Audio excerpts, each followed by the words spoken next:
Jaz mislim, da je novo to, da se zdaj, na začetku leta 2009, bistveno bolj zavedamo, da imamo omejene vire in resurse, da se dobro zavedamo, da javnost ni pripravljena sprejemati čisto vseh operacij, za katere ni bilo pojasnjeno, čemu in kaj tam počnemo. Poleg teh omejitev imamo pa še tudi eno bistveno posebnost, ki je prisotna v mednarodni skupnosti že dolgo časa, mi se pa nismo zavedali. Mednarodna skupnost funkcionira v operacijah kot celota. V operacijah, kot so Afganistan, Čad,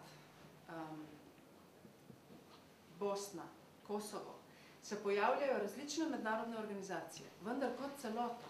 Pojavlja se OZN, EU, OVSE, pojavlja se NATO. Vsi skupaj sodelujejo in vzpostavljajo interorganizacijske mehanizme, s katerimi poskušajo vzpostaviti na nekem prostoru red, mir, varnost in stabilnost. Nov politični red.